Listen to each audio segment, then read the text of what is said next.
Welcome to JazzTime.com. JazzTime.com is an online store that buys, sells, trades authentic luxury watches. We make these videos so our customers can easily choose the best watch for themselves in the comfort of their own home. We offer the lowest prices anywhere online. And if you want to know the price of the watch, simply click on the links in the description below. We greatly appreciate it if you will buy a watch from JazzTime.com once in a while. Today we'll be reviewing the Rolex Daytona. This is the model number 116505. We'll be going over the dial, bezel, case, crown, bracelet, clasp, and we'll talk about the movement towards the end of the video. Alright, so going right into the dial here, we have the dial configuration of the Baguette diamonds with smaller diamond squares at the 3, 6, and 9 o'clock position for a nice landmarking of the face, making it much easier to read. This is the most top end of the line for dial configurations for the specific Daytona, particularly this one in the full 18 karat ever rose gold, which is, you can see the bracelet, the case, the bezel, and the crowns and the crown guards are all in that 18 karat ever rose gold. Specifically for the dial configuration, this pink on pink pink dial with pink subdials with a nice mirror finish in the outer rings of each subdial. That's a nice little contrasting, makes the subdials much easier to read against the pink, pink on pink. This is only available in the Baguette diamond versions. The other configurations you have available to you, if you're not interested on the pink on pink with Baguette diamonds, you can also get it in a pink dial with black subdials, or black subdials with pink dial, or chocolate dial with black subdials, or ivory dial with ivory subdials. And that's available in the index hour markers instead of the Baguette diamonds. All right. For the hands, we have the hands in 18 karat ever rose gold as well, but they're luminous tipped on the hour and minute hand. You can see that little sort of white outline at the tips of each hand, and that's for the luminosity for this watch, making it easy to read at night as well. So it's not just sort of your standard Rolex watch, which has the full 18 karat gold hands, and you're unable to read it at night. You can actually read this watch at night as well, just because of that small addition of adding the luminosity to the hands. So I'm going to actually show you the luminosity so you can see what I'm talking about here. So I'm going to go ahead and shut off my light here. And there we are. You can see very beautiful blue luminosity, that highly legible chroma light display. It's a long-lasting blue luminescence for up to 8 hours. So you can see, very easy to read just because of that small addition. So you won't have to worry about taking this watch out at night. You'll have no problems actually using it as a watch as well. But besides that, it's just your standard, here's your standard Daytona face. Once again, hour markers from the 1 o'clock position to the 1 o'clock position to 11 o'clock position. Subdials at the 3, 6, and 9. The 30-minute elapsed time at the 3 o'clock position. 12-hour elapsed time at the 9 o'clock position. And your true second subdial here. This is the actual seconds that's running on the watch itself. Actually do have the additional seconds hand here. Of course, this is for using the chronograph feature, which I'll show you in a second. I'll actually reset this back to the noon position. At the 12 o'clock position, we have the Rolex crown logo there for that landmarking, and then we have the Rolex. We have the additional text there with the Rolex Oyster Perpetual Superlative Chronometer officially certified Cosmograph Daytona, as they call it. All right. So moving on to the bezel now. Bezel is beautiful 18 karat ever rose gold. And I keep using the term ever rose gold. What does that exactly mean compared to everyone else? Well, for other brands, they call their rose gold, red gold, rose gold, whatever gold they call it. Specifically for Rolex, they call their rose gold ever rose gold, specifically because they add an additional mixture of platinum into their rose gold mix. So while it's not as red as other brands, it actually won't fade over time. This sort of pink gold color that you see here will keep throughout its lifetime, versus other brands where that rose gold will tend to fade just a bit over time. All right, but besides that, it's just your standard mirror polished 18 karat ever rose gold bezel, tachometer scale, printed all around the bezel, and the actual Arabic numerals and indices themselves are in that nice, just matte black color, making it easy to read against the rose gold mirror polish. All right, moving on to the case now. The case size is a 40mm case size. So from my index finger to my thumb here, that's 40mm in diameter. Side profile of the watch, you can see it's a little bit on the thicker side, mainly because it is a Daytona watch. So it does have the sort of chronograph features as you can see, or rather as I mentioned, with the additional subdial. So it has the additional complications. So of course it's going to need a little bit larger of a case size to hold that additional the larger movement. But the side of the case, nicely high polished, matching with the high polish on the sides of the bracelet, high polish on the lugs. This is sort of a mix between a sort of dress watch and a sports watch. So we have nice high polish on the lugs as well, sort of giving a nice sort of framing from the high polish of the bezel to the lugs, just making a nice frame overall for the face of the watch, which also has that sort of sunburst feature. As you can see as I tilt it against the light, you can see various contrastings of that pink, darker areas of it with lighter areas as well, making it a very pleasing aesthetic to look at. On the other side, same thing, nice high polish on the sides, even on the crown guards as well. You can see the high polish there. We have the Rolex crown logo on the crown itself with a 3-dot NC, meaning that this watch is a triple waterproofness system. Specifically for the water resistance for this watch, you're looking at 100 meters to 330 feet, and that's with all these crown guard, the crown and the chrono pushers nicely and tight in against the case. If any of these are out, of course, you're going to lose that water resistance as you're giving an opening for water to get in. Sounds kind of silly to mention it, but we have a few cases where some customers have just left them open and just wondered why their water resistance watch was not water resistant anymore. But anyways, moving on to the crown now. So I'm going to show you the crown functions. We're going to go ahead and unwind the crown counterclockwise, as this is a screw down crown. So we're unscrewing it to the standard position. This is the standard position, the initial position the crown is when screwed out. This is where you can wind the watch. About 15 to 20 winds is all you need to get the watch started once more. Pulling the crown out to the next position will allow you to adjust the hands bidirectionally as shown. Okay, so I'm just going to set it back to the 10 and 2. And that's pretty much it for the crown functions. I'm going to go ahead and unscrew the crown nice and tight in against the case. So as you can see, very simple to adjust this watch, very simple to wind it. For the chronograph functions, we have them at the 2 o'clock and 4 o'clock position. We're going to go ahead and unwind both of those. So once again, counterclockwise for both sides. And at this current position, you can see it's right just a little past the 7 o'clock position.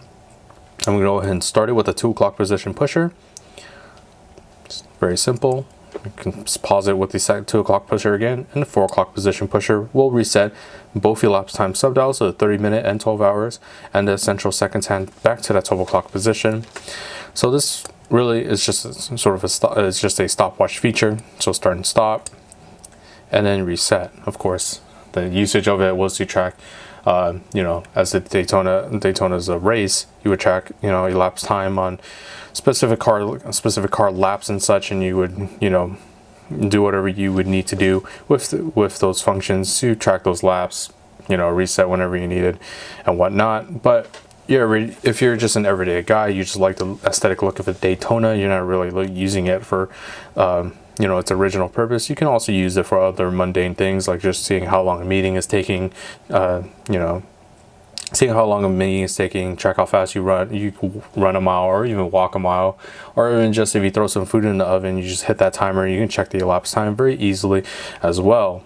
So it's just a small little feature, nice little feature to have. All right, so once again, as you see, everything is nice and tight against the case. Once again, keep your watch water resistant for that 100 meter or 330 feet. Moving on to the bracelet now, we have a Oyster style bracelet, which is just a typical bracelet for a sports piece. Of course, like I said, this is sort of a mix between the two of a dress watch and a sports piece. So we have a nice Oyster style bracelet, mirror finish to match, to match the overall aesthetic of having the nice high polish on the lugs of the case. And then contrasted very nicely by that brush finish on the outer of the 3 links. And that pattern will go throughout the whole bracelet, as you can see. Nice brush finish on the outer edge, mirror finish down the center, and once again, mirror finish down the center, brush finish on the outer edge. Nice tapering from the first link down. As you can see, it goes down into a into the same shape rather same size links when it gets closer towards the case. As you know, that's just going to be underneath your wrist, versus where this is the front of the watch, you'll still see a few of the links towards the front of the watch. So you want to have a nice in proportion view over in proportion look overall. So that's why Rolex tapers you know, their initial links for their watch. And then we're going to move on to the clasp now. So the clasp is located here, of course, very large oyster style clasp, nice rectangular structure. And then we have the Rolex crown logo here. This is actually where you pull the safety portion off. So this is called this folding safety oyster lock. You pull the safety off, and then there's the folding oyster, and there we are. So it's just a, you know, your typical oyster style bracelet, just with an additional step with that safety lock that sits on top to keep it nice and tight with no worries. But you can see very beautiful Rolex name embossed on this high polished Ever rose gold. And then I'm going to close that up. So folding oyster down, and bam, there it is, safety on top. So to be expected of a sportier piece. And then moving on to the movement now. The movement is housed on this in this oyster style case backing that has the standard finish on the very top edge of it, and then mirror finish around the very back edge of it. The movement itself is a chronograph movement, as you would expect. It's a Daytona watch with a chronograph. It's the in-house made movement by Rolex. It's a perpetual mechanical self-winding movement. It's called the caliber 4130 movement, made by Rolex, of course. They have the precision of -2 + 2 seconds a day, which is movement, basically the Rolex double test their movements, so it's within the Swiss specs. Swiss specs is about -4 + 6 seconds a day. This is, so the Rolex double testers, to keep theirs even you know, even better than the standard Swiss specs, so this is -2 + 2 seconds a day. The functions of the movement, as I've shown you, is the hour, minute, and seconds hand, the tracking of the subdials, using the chronograph features. The oscillators are paramagnetic blue parachrome hairspring, meaning that this watch has a resistance against magnetism, as you don't want your watch to get magnetized. If it does get magnetized, it usually causes your time to run very erratically, usually faster in most cases. The power reserve of this watch, you're looking at a 72-hour power reserve, meaning you could put this watch down in the Friday evening, pick it back up on a Monday afternoon, and it'll be keeping time just fine. So what does that exactly mean when I say power reserve when you're putting your watch down? So basically, these watches, these are automatic watches. What some people don't understand, that automatic doesn't exactly mean forever. So your natural wrist movements when this watch is on your wrist will power the watch for, you know, however long you walk around with the watch, because there's a rotor that constantly spins during the movement. That spins as you walk around, and that, you know, sort of winds your watch and powers your watch as you wear it throughout the day. But there is, when you stop doing that, when you put your watch down on a dresser or a table and you don't wear it for a few days, that reserve will run out eventually. That's why I say a power reserve of around 72 hours. So some people that don't have the watch winder, they get confused why their watch is stopping. Their watch is stopped, and they think their watch is broken or something. When I've shown you with the crown functions, you just simply rewind the watch, and then, you know, reset the time and whatnot. So that is something to keep in mind. All right, so moving on to trying this watch on, I'm going to go ahead and open up that safety, open up that folding oyster. As you can see, very easy to use. Just simply fold, close the clasp, and there we are. Now I have this beautiful 18 karat rose gold Daytona on my wrist. I have an average man size wrist of a 7-inch wrist. You can see it doesn't look too big on my wrist. It looks actually perfect. You can see the profile not too high, a little bit higher than your typical Rolex watches, but still not too high. You can see that beautiful sporty solid bracelet, nice high polish to contrast against that brush finish, and once again the mirroring of the sort of mirror finish of the lugs matching with the mirror finish of the bezel, sort of framing the pink dial very nicely. So if you're interested in this watch or any other watch for the lowest possible price, check out our website jazztime.com, where the lowest price is guaranteed. And if you like the video, please like, comment, subscribe below. Thanks for watching. Hope to see you guys soon. If you want to find out more about the watch you just saw in the video, you can just click below on show more to see the full description. Then you can check the link next to model as seen in video, click on it, and you will get to the proper page where you can see all the details. If you're watching on a mobile phone, you have to click on the arrow down on the right hand side below the video to see the full description. If you like this video, please give us a thumbs up. If you would like to share this video with your friends, you can use the share button below. and share it on any platform you like. If you have questions, constructive feedback, want to tell us about some mistakes or misspeaks, just write a comment below. If you want to see more videos like this, you should subscribe to our channel and visit our channel page where you can find all the videos. And if you're interested in a specific watch brand, you can check out our playlists. If you want to check the price for a watch or want to buy one, remember at jazztime.com you always get a steep discount, so you should check the prices with us. If you want to know the price for a specific watch, just go to Google, type in JazzTime, plus the brand, model and the details you're interested in, and Google will find the right page for you. Thank you for watching.